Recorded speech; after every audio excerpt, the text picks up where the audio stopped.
समाज कल्याण विभागाची भन्नाट योजना। राज्यातील या कुटुंबाला आता मोफत 2 ते 4 एकर जमीन। लाभार्थींना या योजनेतून करावा लागेल लगेचच अर्ज। कर्मवीर दादासाहेब गायकवाड सबळीकरण व स्वाभिमान योजनेअंतर्गत दारिद्र्य रेषेखालील भूमिहीन शेतमजूर, अनुसूचित जाती व नवबौद्ध घटकांना 2 एकर बागायत किंवा 4 एकर जिराईत जमीन 100% अनुदान स्वरूपात खरेदी करून दिली जात असल्याची माहिती समाज कल्याण विभागाच्या सहाय्यक आयुक्त सुलोचना सोनवणे यांनी दिली। जिल्हा समितीच्या मान्यतेने पारदर्शक पद्धतीने योजनेच्या पात्र अर्जदारांना लाभ दिला जातो। ट्रॅफिक पोलिसांची कारवाई। नियम मोडला की जागेवरच द्यावा लागेल रोखीने दंड।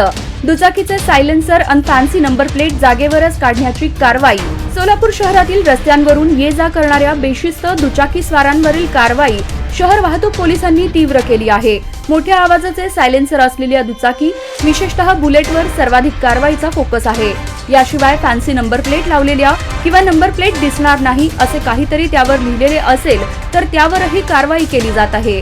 अशा वाहनधारकांकडून पहिल्यांदा 1000 रुपयांचा दंड भरून घेतला जात आहे। सध्या जिल्ह्यात 2 वाळू डेपो सुरू असून आणखी 3 डेपो लवकरच सुरू होणार आहेत। जिल्हाधिकारी कुमार आशीर्वाद यांच्याकडून अंतिम मंजुरी मिळाल्यानंतर 3 डेपो सुरू होतील। विशेष म्हणजे जिल्ह्यात आणखी 13 वाळू घाटांचा लिलाव होणार असून हा प्रस्ताव पर्यावरण विभागाकडे मंजुरीसाठी पाठवला आहे। पर्यावरण विभागाची मंजुरी मिळताच या 13 वाळू घाटांची लिलाव प्रक्रिया सुरू होईल अशी माहिती उपजिल्हाधिकारी अमृत नाटेकर यांनी दिली। पंढरपुरात वारकऱ्यांना चांगल्या सोयीसुविधा देण्यासाठी कॉरिडॉर करणार। केंद्रीय अर्थमंत्री निर्मला सीतारामन यांची घोषणा। विठ्ठल रुक्मिणी मातेच्या आषाढी यात्रेदरम्यान पंढरपुरात 15 ते 20 लाख भाविक येत असतात। पंढरपुरात आलेल्या विठ्ठल भाविक वारकऱ्यांना आवश्यक त्या सोयीसुविधा उपलब्ध व्हाव्यात यासाठी भाजपा सरकार कॉरिडॉर करणार असल्याचे भाजपाच्या नेत्या निर्मला सीतारामन यांनी भाषणातून स्पष्ट केले आहे। नव्या सरकारचा शपथविधी सोहळा होणार आहे।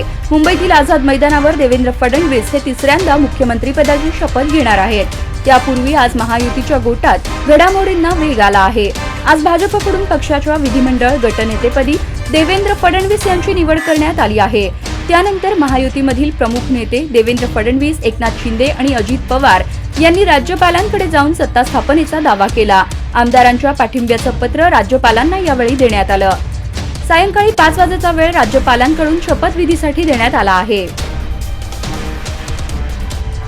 महाराष्ट्र केसरी पैलवानाचा व्यायाम करताना हार्ट अटॅकने मृत्यू। 12 डिसेंबरला होणार होते लग्न। जिममध्ये व्यायाम करताना हृदयविकाराच्या धक्क्याने कुमार महाराष्ट्र केसरी असलेला पैलवान विक्रम शिवाजीराव पारखी वय 30 याचा मृत्यू झाला। हिंजवडी येथे बुधवारी दिनांक 4 रोजी सकाळी घडलेल्या या घटनेने मुळशी तालुक्यावर शोककळा पसरली। पैलवान पारखी याचे 12 डिसेंबर रोजी लग्न होणार होते। इंदापूर तालुक्यातील निमगाव केतकी या ठिकाणी धक्कादायक प्रकार घडला असून चाकूने सपासप वार करून 33 वर्षीय महिलेचा खून करण्यात आला। सुनीता दादाराम शेंडे असं खून झालेल्या महिलेचं नाव आहे। या प्रकरणी आरोपी ज्ञानेश्वर बबन रासकर राहणार सुरवड तालुका इंदापूर जिल्हा पुणे याच्या विरोधात इंदापूर पोलिसात गुन्हा दाखल करण्यात आला असून सदर आरोपी स्वतःहून इंदापूर पोलीस स्टेशनला हजर झाला आहे। ही घटना दिनांक 4 डिसेंबर रोजी रात्री 8:15 ते 8:30 वाजण्याच्या सुमारास निमगाव केतकी सराफवाडी रोडवरील अजितनाथ मोरे यांच्या पत्र्याच्या शेडमध्ये घडली। सोलापूर पासून 80 किलोमीटरच्या पट्ट्यात बिबट्या। सोलापूर परिसरापासून केवळ 80 किलोमीटर अंतरावर बिबट्याचे वास्तव्य असल्याचे निश्चित पुरावे आढळल्याने वनखाते पूर्ण सावध झाले आहे। उपळाई ठोंगे भागातून बिबट्याचा प्रवास परंड्याच्या दिशेने होणार की तो सोलापूरच्या वनक्षेत्रात घुसणार याकडे लक्ष वेधले गेले आहे। उपळाई ठोंगे येथे बिबट्याने शेळ्या मारल्याची घटना सोमवारी दिनांक 2 रोजी घडली। त्यानंतर परंडा भागातही बिबट्याचा वावर असल्याचे आढळून आले।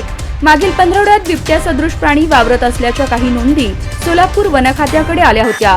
मात्र त्या घटनांच्या संदर्भात बिबट्या असल्याचे कोणतेही ठोस पुरावे आढळले नव्हते। कारंबा भागात बिबट्याचा वावर असल्याचा संशय व्यक्त केला जात होता। यावेळी देखील वनखात्याने तात्काळ ट्रॅप व रेस्क्यू टीम सज्ज केली होती। जिल्ह्यात डेंग्यू आणि चिकनगुनियाचे रुग्ण आढळले।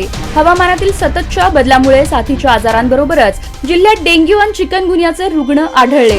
हवामानातील सततच्या बदलामुळे साथीच्या आजाराबरोबरच सोलापुरात डेंग्यू आणि चिकनगुनियाचे रुग्ण आढळले आहेत। त्यामुळे जिल्हा आरोग्य विभाग सतर्क झाला आहे। पोलिसांची शेतीवर धाड, 26 किलो गांजा जप्त. उंबरगाव तालुका पंढरपूर येथे एका व्यक्तीने गांजाची शेती केली होती.